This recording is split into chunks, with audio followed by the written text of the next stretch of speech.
కొంతమందిని ఇప్పటికే ప్రభు కొన్నిసార్లు దర్శించి ఉండాలి. ఎందుకంటే ఆయన అన్యాయస్తుడు కాదు, మనందరినీ దర్శిస్తాడు ఆయన. నన్ను ఒకసారి దర్శించాడు, నేను ఆయన యందు విశ్వాసం ఉంచడానికి. మళ్ళీ ఇంకోసారి దర్శించాడు, నేను ఏ ప్రాంతానికి వెళ్ళాలో ఆ ప్రాంతానికి నన్ను చేర్చడానికి.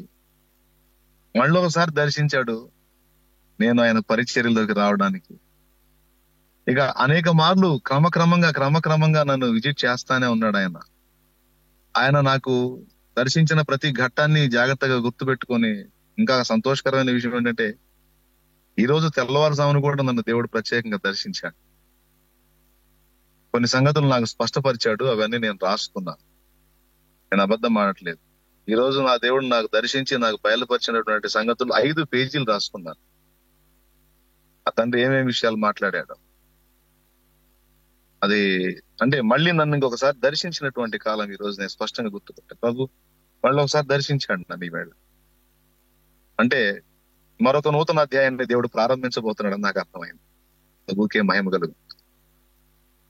5 పేజీలకు సరిపడా మ్యాటర్ ఆయన నన్ను దర్శించి నాతో బయలుపరిచాడు, నాకు మాట్లాడాడు. 4:30 ఆ టైంలో లేచి రాస్తున్నా అవన్నీ. ఆ తండ్రి ఏమేమి మాట్లాడాడో అవన్నీ రాస్తున్నా. నన్ను తండ్రి దర్శించిన ప్రతి ఘట్టం నేను కోల్పోకుండా వాటన్నిటిని జాగ్రత్తగా హృదయంలో భద్రపరుచుకొని వరుసగా అడుగులేస్తూ వచ్చాను. అలా అడుగులేస్తూ వచ్చింది నాకు ఎంత ఉపయోగకరమైందో, ఎంత దీవెనకరమైందో మీకు తెలుసు. ఇప్పుడు ప్రభుకి స్తోత్రం చెప్పండి, చేతులు ఎత్తి. బ్రదర్ స్తోత్రం చెప్పండి గట్టిగా. రూమ్ లో వాళ్ళు మాత్రమే నాకు కనపడుతున్నారు, చర్చిలో ఉన్న వాళ్ళు కనపడట్లేదు. కాబట్టి మిమ్మల్ని అబ్జర్వ్ చేస్తున్నాను, మీ ఫీలింగ్స్ కూడా గమనిస్తూ ఉంటాను నేను. నా ముందు కనపడుతున్నారు మీరు, అందుకని కొంచెం జాగ్రత్తగా ఉండండి.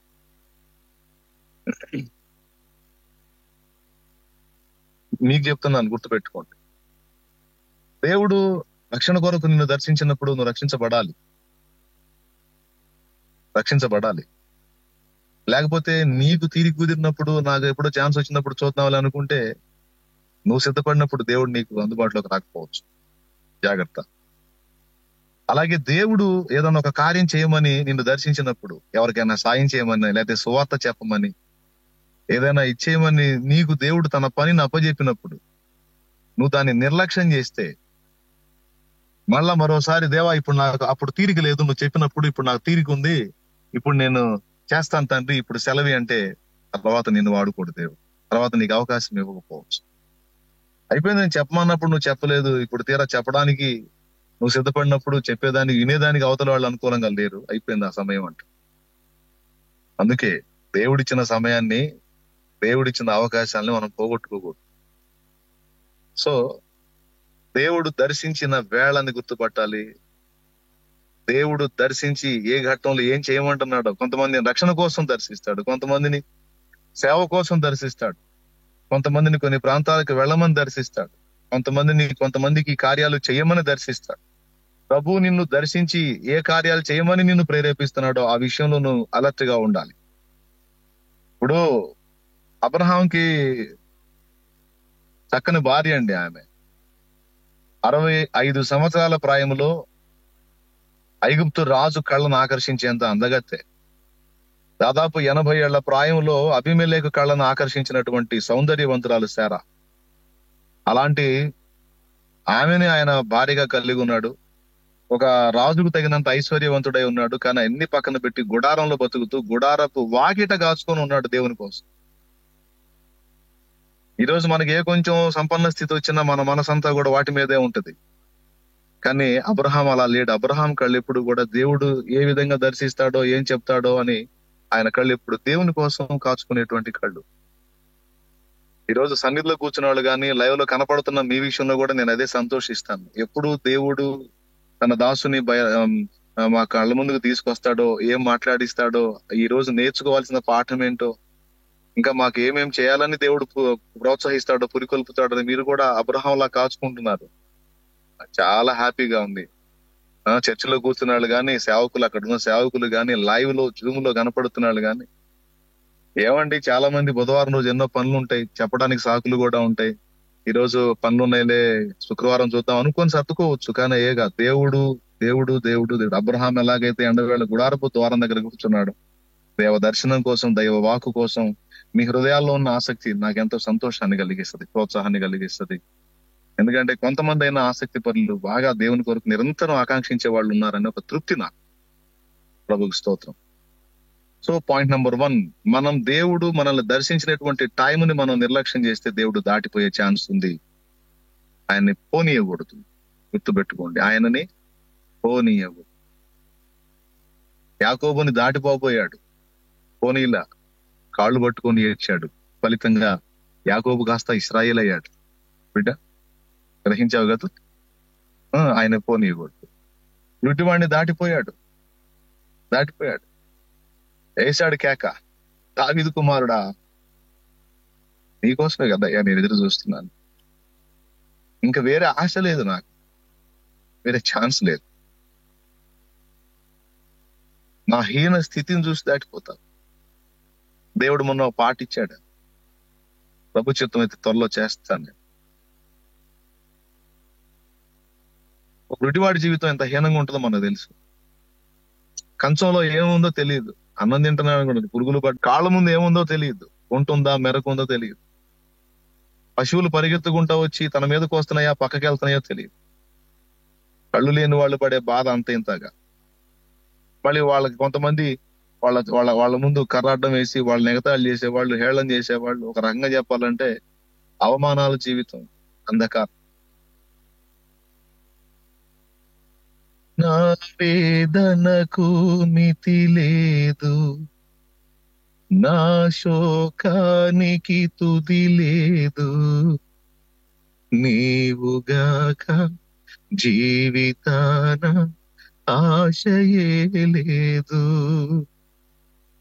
నా వేదనకు మితి లేదు, నా శోకానికి తుది లేదు, నీవుగాక జీవితాన ఆశయే లేదు. నా కోసం నువ్వు వస్తావని, నా హీన స్థితిని చూస్తావని, నా కోసం నువ్వు వస్తావని, నా హీన స్థితిని చూస్తావని ఎదురు చూస్తున్నా, ఎదుర కాస్తున్నా,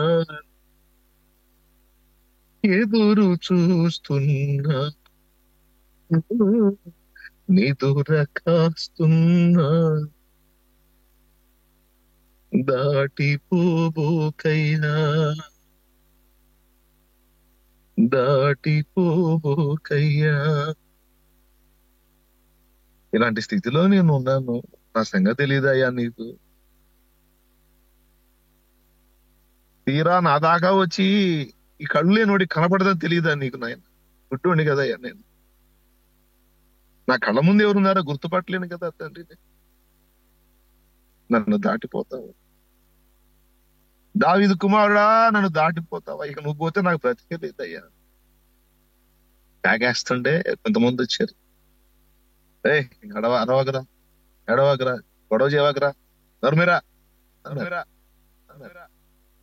ఇప్పుడు వాళ్ళ భిక్ష మీద బతకాల, వాళ్ళ గద్దింపుకి లోబడాల్సిందే, లేకపోతే ఊరుకోరు, భిక్షమేరు. కానీ అతను తెగించాడండి. వీళ్ళు నాకేస్తే మహాభిక్ష వేస్తారు, నా బతుకంతా ఈ గుడితనంలో నేను బతకాలి, నాకు రోజు ముష్టేస్తారు. అది కూడా రోజు వేస్తారని గ్యారెంటీ లేదు, ఎప్పుడు వాడికి దయగలిగినప్పుడు, వాడికి బజార్లో వచ్చినప్పుడు వేస్తారు. కానీ ఇప్పుడు నన్ను దాటిపోతున్నాడు దేవుడు, ప్రభు. ఆయన్ని కోల్పోయానంటే నా బ్రతుకంతా ఇక నా బ్రతుకు అర్థమే లేదు. కాబట్టి నేను ఆయన పోనీకూడదు. పోతే పోయింది. ఇప్పుడు ఆయన నన్ను దర్శించినప్పుడు ఇక నా జీవితం ఉండి మాత్రం ఏం ప్రయోజనం, ఇక ఈ శాపగ్రస్తమైన బ్రతకాల్సిందే కదా. కాబట్టి వద్దున వాళ్ళు వేసినా ఏ పైన నాకు యేసు కావాలి, యేసుని దాటిపోనీయకూడదు.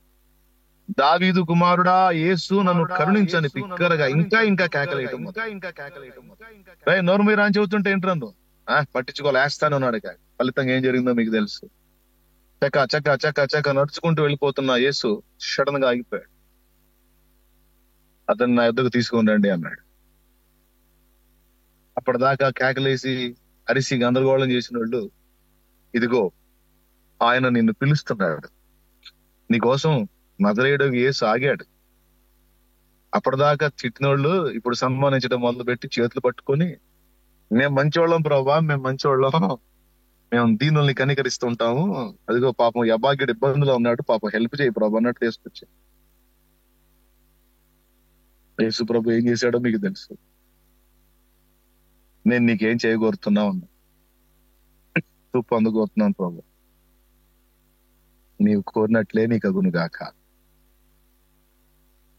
నా ప్రభువుని ఆ రోజు అతను దాటి పోనిస్తే, కానీ అతని కోసం ఉంటాడా? అతని కోసం ఆగుతాడా? అతని కోసం ఉంటాడా? లేదు. దర్శించిన కాలంని వినియోగించుకోవాలి, ఆయన సమీపంగా ఉండగానే ఆయన వేడుకోవాలి, లేకపోతే దాటి వెళ్ళిపోతాడు. ఇది చాలా చాలా చాలా గ్రహించుకోవాలి విశ్వాసులైన వాళ్ళు. ఎప్పుడు గుర్తుపెట్టుకోవాలి, మనకి లైఫ్ లో నంబర్ 1 ఆది అంతము 2 ప్రభువే గనుక, ఎప్పుడైతే మనం ఆయన కనెక్ట్ అయిపోయాం అప్పటి నుంచి ఇక మళ్ళీ ఆయన రాకడ వచ్చిన దాకా మన కళ్ళు ఆయన వెతుకుతానే ఉండాలి. మన దృష్టి ఆయన మీదే ఉండాలి. మన దృష్టి ఆయన మీదే ఉండాలి పిల్లరా. ఏ దాని మీద నువ్వు దృష్టి పెట్టినా పెట్టకపోయినా ప్రభు మీద నుంచి మాత్రం మన దృష్టి పక్కకి వెళ్ళడానికి లేదు. మనకు ఆయన మెయిన్ మెయిన్ మెయిన్ మెయిన్.